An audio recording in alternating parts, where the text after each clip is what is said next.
Hello जी, welcome back. तो आज हम लोग डिस्कस करने वाले हैं ऑल इंडिया बार एग्जामिनेशन 2020 के पेपर के बारे में, उसके पैटर्न के बारे में, उसके सिलेबस के बारे में और उसकी एलिजिबिलिटी के बारे में और उसकी स्ट्रैटेजी क्या होनी चाहिए या फिर वो एग्ज़ाम आपसे चाहता क्या है, एग्ज़ाम होता क्या है। ये सारी चीज़ें हम लोग डिस्कस करेंगे। तो ऑल इंडिया बार एग्जामिनेशन सीओपी यानी कि सर्टिफिकेट ऑफ प्रैक्टिस के लिए होता है। आपको सीओपी मिले इसलिए ऑल इंडिया बार एग्जामिनेशन होता है। उससे पहले मैं आपको बता दूं कि मेरे चैनल में साइमल्टेनियसली एक सीरीज़ चल रही है जो कि है स्टेट जुडिशरी से रिलेटेड, जहाँ पे इंडिया के सारे स्टेट्स की जुडिशरी कवर करने की मैं कोशिश कर रहा हूँ। और उसके साथ ही कॉन्ट्रैक्ट एक्ट की भी एक सीरीज़ आने वाली है जल्द ही।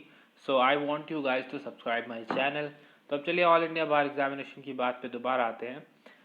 तो ऑल इंडिया बार एग्जामिनेशन का मैंने आपको बताया कि आप अपने स्टेट बार एसोसिएशन से अगर इनरोल्ड हैं, ऑफकोर्स आपने अपना एलएलबी पूरा किया, उसके बाद आप अपने स्टेट बार एसोसिएशन से जुड़ गए हैं।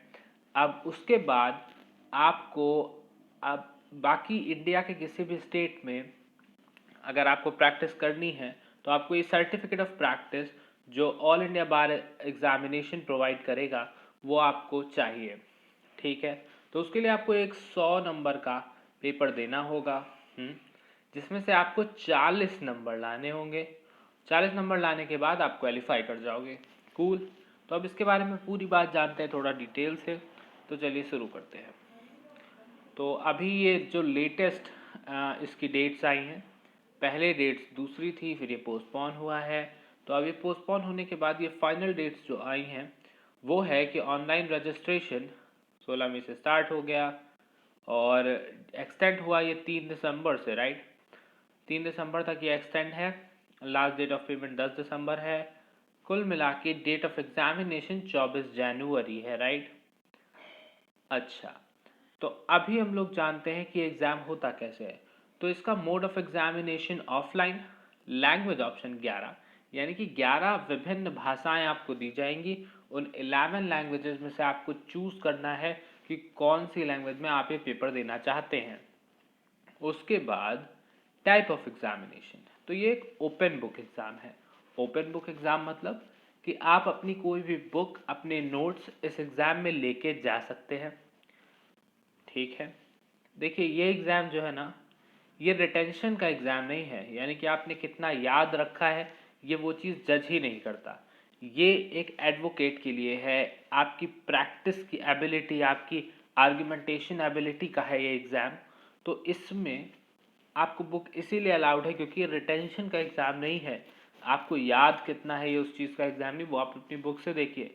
ये एग्ज़ाम इस चीज़ का है कि आपको कॉन्सेप्ट कितना क्लियर है, आप उस पर कितना, आपका थिंकिंग कितना स्ट्रांग है। Okay, analytical thinking, right. अब आगे चलते हैं। तो आगे duration of exam 330, type of question MCQ, total number of questions 100 और टोटल मार्क्स 100, यानी कि 1 मार्क्स का एक। इसमें कोई भी निगेटिव मार्किंग नहीं है।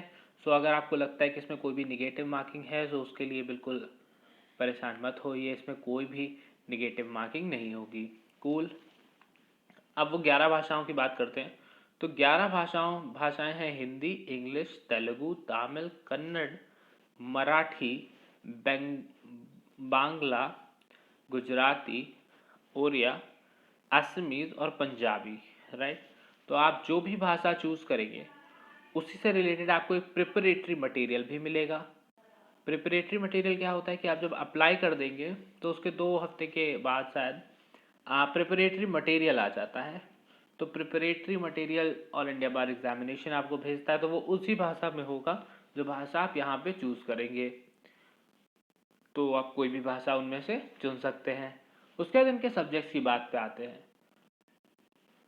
तो इसके सारे सब्जेक्ट्स में सबसे पहला जो सब्जेक्ट है वो है कॉन्स्टिट्यूशन लॉ, राइट। तो कॉन्स्टिट्यूशन लॉ के 10 सवाल, आईपीसी के 8, सीआरपीसी के 10, 8, इस तरह बाकी सारी वेटेज है। ये वेटेज प्रोवाइडेड है, इस वेटेज से अलग कुछ नहीं आने वाला है। सिर्फ और सिर्फ इस वेटेज से ही रिलेटेड चीज़ें आएंगी। अब अगर आप इससे ज़्यादा डिटेल में जाना चाहें कि कॉन्स्टिट्यूशन लॉ के अंदर क्या, ठीक है, तो उसके लिए मैं आपको सजेस्ट करूँगा कि आप एक काम करें, आप bar council of India, okay, BCI द्वारा यू एलएलबी का एलएलबी 3 ईयर का कोर्स सिलेबस जो प्रोवाइडेड है बीसीआई के द्वारा, आप उसको चेक करें, राइट। ये जो सिलेबस का जो पैटर्न वो है, इसका जो सिलेबस है वही सिलेबस इसमें इंक्लूड होता है, राइट। तो आप वो काम कर सकते हैं अगर आप ज़्यादा डिटेल में इसमें देखना चाहते हैं, पर आप इनकी कॉन्सेप्ट की ही आपको समझ चाहिए, तो उसके लिए आप पूरी अच्छी तरीके से पढ़ें, वो ज़्यादा सही रहेगा। अच्छा, तो evidence act, alternative dispute redressal, family law, company law, environment law, cyber law, ऐसी बहुत सारी चीज़ें हैं, बहुत सारे एक्ट जो आपको पढ़ने पड़ेंगे इसमें। जुडिशरी की तैयारी अगर आप कर रहे हैं तो उससे अलग भी आपको कुछ एक्ट पढ़ने पड़ सकते हैं। ओके, तो अब आते हैं इसके स्ट्रैटेजी पार्ट में। तो स्ट्रैटेजी पार्ट से पहले मैं मेन आपको एक बात बता दूं कि ये जो है ये रिटेंशन का एग्ज़ाम नहीं है, ये आपकी लॉजिकल एबिलिटी का एग्ज़ाम है, राइट। ओके, आपकी क्वेश्चनिंग एबिलिटी का एग्ज़ाम है। तो इसके लिए पढ़ने के लिए आपको चीज़ें रटने की ज़रूरत नहीं, बल्कि कॉन्सेप्ट को समझने की ज़रूरत है इन सारे सब्जेक्ट्स के। ओके, तो अब इसके लिए सबसे बढ़िया और सबसे बेहतर जो उपाय है वो है कि आप सैम्पल पेपर सॉल्व करें, जितने ज़्यादा से ज़्यादा हो सके। ऑल इंडिया बार एग्जामिनेशन के सैम्पल पेपर्स को आपको सॉल्व करना पड़ेगा। अभी सैम्पल पेपर आपको मिलेंगे कहाँ? तो इसके जो सैम्पल पेपर्स हैं वो आपको मिल जाएंगे मेरे टेलीग्राम चैनल पे, राइट। आप मेरे टेलीग्राम चैनल पे जाएं, उसमें आपको सैम्पल पेपर्स मिलेंगे, तो उसको ज्वाइन ज़रूर कर लें चैनल को। और आगे बढ़ते हैं, तो इसमें आगे है कि डू टाइमली रिवीजन, यानी कि आपको रिवीजन करना ज़रूरी है। कोई भी चीज़ आपको याद रहे, कोई भी कॉन्सेप्ट याद रहे, तो उसका सबसे बढ़िया तरीका होता है कि उसका रिवीजन करते रहे टाइमली बेसिस में, राइट। तो अब वो कैसे करना है, इस पर मैं एक सेपरेट वीडियो बनाऊंगा कि आखिर रिवीजन, डू टाइमली रिवीजन, ये हम लोग देखते तो हर जगह है, पर इसका मतलब क्या होता है। तो चैनल के साथ मेरे जुड़ जाएं, इस पर मैं एक जल्द ही वीडियो बनाने वाला हूँ। इससे पहले कि मेरी कॉन्ट्रैक्ट सीरीज़ आए, मुझे लगता है इन चीज़ों पे पहले एक वीडियो आना ज़रूरी है कि आखिर रिवीजन करें तो रिवीजन करें कैसे, उसकी करेक्ट स्ट्रैटेजी होती क्या है। ओके, तो अब आगे आता है कि how to prepare for, okay, find some extra time for extra topics. Okay, तो आपको जैसा कि पता है कि टॉपिक्स में क्या क्या है, राइट। मतलब आपको मतलब एग्ज़ाम्स नंबर तो पता ही हुए हैं कि कौन सब्जेक्ट से कितना पोर्शन आएगा, है ना। तो अब ये सारे इंपॉर्टेंट हैं, 10 नंबर के, 8 नंबर के, 8 नंबर के, 8 नंबर के।